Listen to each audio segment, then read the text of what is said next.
Bonjour à tous. Alors, pour que la halakha soit claire, parce qu'il y en a beaucoup qui reviennent dessus et redemandent à chaque fois par rapport à cette halakha, d'où mon importance de faire ce message vocal pour que Bezrat Hashem, les choses soient bien claires et que les choses soient bien comprises aux yeux du public.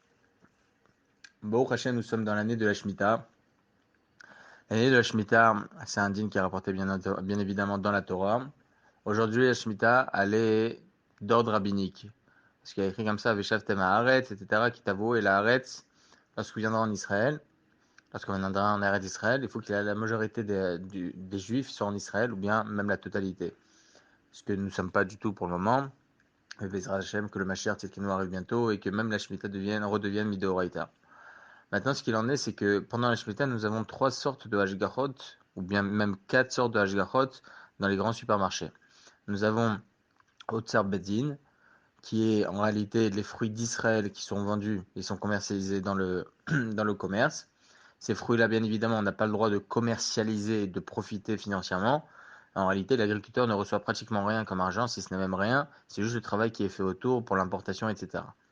Maintenant, ces fruits-là, ils sont concernés par la misère de Shemitah. Et donc, automatiquement, tous les dynimes de Shemitah existent par rapport à ce genre de produits, fruits, légumes, etc. Et donc, il faudra faire attention par rapport aux épluchures, etc., etc. Bon, c'est pas le moment de développer par rapport à ces sujets. Donc ça, c'est Otsar Bedin. Nous avons ensuite Ivul Choul, c'est-à-dire ce sont des importations qui viennent d'en dehors d'Israël. Donc, aucune misa de Shemitah n'est concernée, bien évidemment. Donc, on a le droit de manger, consommer et jeter s'il le faut. Ensuite, nous avons Ivul Nochi. Ce sont les productions qui sont faites chez les agriculteurs goy, que ce soit en Israël ou en dehors d'Israël, mais plus en Israël. Et donc ça, évidemment, là aussi, ils ne sont pas considérés comme les dynimes de Shemitah, car ça appartient car l'agriculteur et à qui appartient le terrain, c'est un goy, donc il n'y a plus de dynimes de Shemitah. Et quatrième sorte de Hashgacha, c'est Eter Mechira. Eter Mechira, c'est un contrat de vente qui est fait par le grand rabbinat, par Baruch Hashem, énormément d'agriculteurs en Israël qui n'étaient pas à même de suivre et de respecter la Shemitah, et qui, grâce à ce Eter Mechera, ce contrat de vente par un non-juif, ça permet à ce que ces agriculteurs ne perdent pas d'argent durant cette année-là, et ils peuvent continuer à travailler leur terre, car en réalité, cette terre maintenant appartient à un non-juif par ce contrat de vente qui est fait par le rabbinat. Il est vrai que ce contrat de vente a été discuté énormément génération après génération, ok, mais énormément d'Acharonim, énormément de grands rabbinim contemporains, et entre autres Maran, Rabbeinu Ovadia Yosef Zechron Tzaddik Kadosh Livracha, sont venus, ils ont donné l'accord de faire un tel contrat. Pour quelle raison c'est aussi difficile? Il y a énormément de paramètres. Entre autres, est-ce qu'on a le droit de vendre un terrain à un non-juif en Israël, etc., etc. Il y a plusieurs paramètres.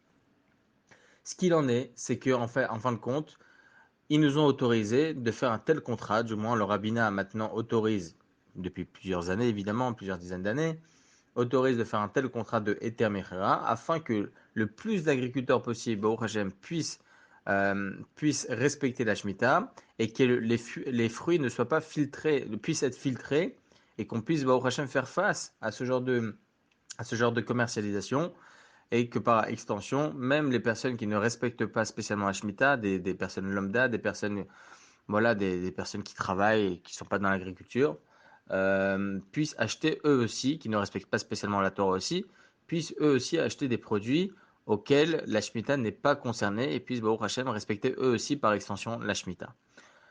Ce Etam Echera, c'est vrai que ça a été très difficile d'autoriser par rapport à plusieurs paramètres, mais Chachamim l'ont autorisé en fin de compte. Pour ce qui est du profit qui nous-mêmes, en tant qu'acheteurs, par rapport à ce Eter Mechera, il faut savoir que c'est une vraie vente à 100%. C'est-à-dire qu'au même titre que l'on fait la vente à Pessah, on fait la vente du Hametz à un non-juif afin de pouvoir consommer après Pessah des produits que nous avons pu garder dans notre congélateur bien fermé où il y a écrit Hametz, etc., qu'on pourrait consommer après Pessah, car normalement un Hametz qui a suivi Pessah, qui est rentré dans Pessah, qui a suivi Pessah, on ne pourra pas le consommer, on est obligé de le brûler et le jeter. Eh bien, à partir du moment où la vente elle est faite par un non-juif, que tout le monde fait Baruch Hashem, alors à ce moment-là, on n'a plus de crainte et on peut consommer. Donc, à ce même titre, la vente des terrains en Eretz Israël, ils sont faits à 100% comme il se doit, selon les règles de l'halakha à 100%. C'est pour cela que Eter Mechira, on peut s'y fier à 100% aussi. Maintenant, Maran Rabbeinu Ovadia Yosef Zechron Tzaddik Kadosh Livracha, il a spécifié aussi que, en général, Eter Mechira, c'est un des produits qui est le moins cher sur le commerce.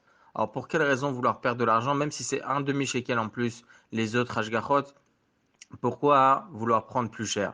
Chacun a la possibilité de prendre ce qu'il souhaite prendre. Bien évidemment, si une personne veut être plus marmire et de prendre des produits qui ne concernent pas Eter Mechira, qu'il fasse ce qu'il veut.